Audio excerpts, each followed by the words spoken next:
ತುಮಕೂರಿನಲ್ಲಿ ಮುಂದುವರಿತಾ ಇದೆ ಜೆಡಿಎಸ್ ಬಿಜೆಪಿ ಸಮನ್ವಯ ಕಸರತ್ತು.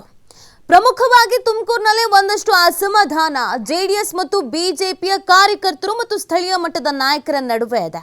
ಆ ಕಾರಣಕ್ಕಾಗಿ ಅಲ್ಲಿ ಸಮನ್ವಯ ಕೊರತೆ ಇರುವಂತ ಹಿನ್ನೆಲೆಯಲ್ಲಿ ಸಮನ್ವಯವನ್ನ ಸಾಧಿಸೋಕೆ ಕಸರತ್ತನ್ನ ಮಾಡಲಾಗ್ತಾ ಇದೆ. ಸಮನ್ವಯತೆ ಸಾಧಿಸೋಕೆ ಖುದ್ದು ಅಖಾಡಕ್ಕೆ ಇಳಿದಿದ್ದಾರೆ ಮಾಜಿ ಪ್ರಧಾನಿಗಳು. ಕೋಟಗೆರೆ ತುಮಕೂರು ನಗರ ವಿಧಾನಸಭಾ ಕ್ಷೇತ್ರದಲ್ಲಿ ಎಚ್ಡಿಡಿ ಸಭೆಗಳನ್ನ ಮಾಡ್ತಾ ಇದ್ದಾರೆ. ಸಮನ್ವಯ ಸಭೆಯಲ್ಲಿ ಬಿಜೆಪಿ ಜೆಡಿಎಸ್ ಕಾರ್ಯಕರ್ತರು ಮುಖಂಡರು ಭಾಗಿಯಾಗಿದ್ದಾರೆ. ಸೋಮಣ್ಣರನ್ನ ಗೆಲ್ಲಿಸಬೇಕು ಅಂತ ಜೆಡಿಎಸ್ ಕಾರ್ಯಕರ್ತರಿಗೆ ಕರೆಯನ್ನ ನೀಡಲಾಗಿದೆ. ಇದೇ ಸಂದರ್ಭದಲ್ಲಿ ಇದೇ ವೇಳೆ ಸಭೆಯಲ್ಲಿ 2019ರ ಸೋಲನ್ನ ಕೂಡ ನೆನಪಿಸಿಕೊಂಡಿದ್ದಾರೆ ದೇವೇಗೌಡರು.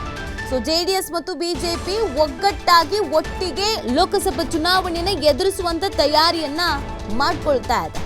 ಕೆಲವು ಕ್ಷೇತ್ರಗಳಲ್ಲಿ ಭಿನ್ನಾಭಿಪ್ರಾಯ ಅಸಮಾಧಾನ ಇನ್ನೂ ಹಾಗೇ ಇದೆ. ಪ್ರಮುಖವಾಗಿ ತುಮಕೂರಿನಲ್ಲಿ ಅದು ಸ್ವಲ್ಪ ಎದ್ದು ಕಾಣಿಸ್ತಾ ಇದೆ. ಮೊನ್ನೆ ಮೀಟಿಂಗ್ ಆದಾಗ ಸಮಾವೇಶ ನಡೆದಾಗ ವೇದಿಕೆ ಮುಂಭಾಗದಲ್ಲೇ ಒಂದಷ್ಟು ಅಸಮಾಧಾನಗಳ ಸ್ಫೋಟ ಆಗ್ಬಿಟ್ಟಿತ್ತು. ಹೀಗಿರ್ಬೇಕಾದ್ರೆ ಒಗ್ಗಟ್ಟಾಗಿ ಇರಬೇಕು ಅನ್ನುವಂಥ ಒಂದು ಸಂದೇಶವನ್ನು ರವಾನೆ ಮಾಡಬೇಕಾದಂಥ ಅನಿವಾರ್ಯತೆ ಅನ್ನೋದು ಇದೆ. ಈ ಕಾರಣಕ್ಕಾಗಿ ಸ್ವತಃ ದೇವೇಗೌಡರೇ ಅಖಾಡಕ್ಕೆ ಇಳಿದು ಬಿಟ್ಟಿದ್ದಾರೆ. ಕಾರ್ಯಕರ್ತರಿಗೆ ಒಂದು ಸಂದೇಶ ರವಾನೆ ಮಾಡ್ತಿದ್ದಾರೆ. ನಾವು ಒಟ್ಟಿಗೆ ಇರಬೇಕು, ಒಗ್ಗಟ್ಟಾಗಿರಬೇಕು, ಮೈತ್ರಿ ಅಭ್ಯರ್ಥಿಯನ್ನು ಗೆಲ್ಲಿಸಬೇಕು ಅಂತ. ಈ ಸಂದರ್ಭದಲ್ಲಿ 2019ರ ಸೋಲನ್ನು ನೆನಪಿಸಿಕೊಂಡಿದ್ದಾರೆ ದೇವೇಗೌಡರು.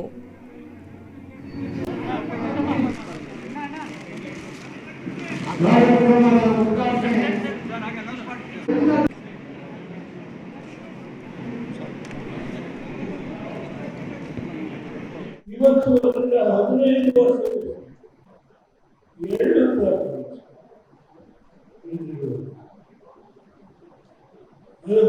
ಜನರಲ್ ಸೀಟ್ ತಗೊಂಡಿಲ್ಲ.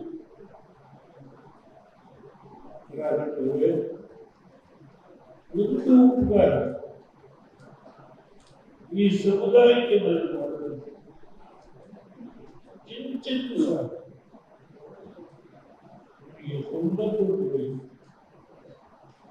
ನಿಮ್ಮ ಬಗ್ಗೆ ಅಗೌರವ ಅಂತ ಪವಿತ್ರವಾದ ಗ್ರಂಥವನ್ನು ಬರೆದು ಇಡೀ ದೇಶಕ್ಕೆ ವರದಾನ ಮಾಡಬೇಕು. ಆ ಸಮುದಾಯಕ್ಕೆ ನೀವು ಆ ಸಮುದಾಯದ ಮಹಾನ್ ಅಂತ ಹೇಳಿ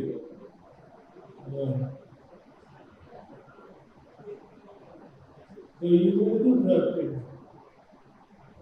ನಮ್ಮ ಅಭ್ಯರ್ಥಿಯಾದ ಸೋಮಣ್ಣವರಿಗೆ ಇದೊಂದು ಚುನಾವಣೆ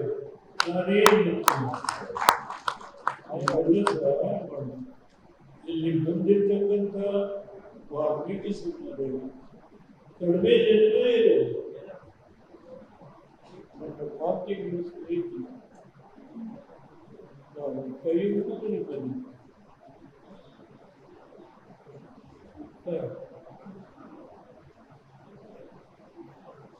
ಪವಿತ್ರವಾದವನ್ನು ನಗರಕ್ಕಂತ ಸಮುದಾಯಕ್ಕೆ ಸೇರಿದಂತ ಈ ವಾಲ್ಮೀಕಿ ಸಮಾಜ ಕಿಂಚಿತ್ತು ಸೇರಿ ಒಂದು ಕಾಲ ಮುಗಿಯಿತು. ಇವತ್ತು ಅದರಿಂದ 15 ವರ್ಷ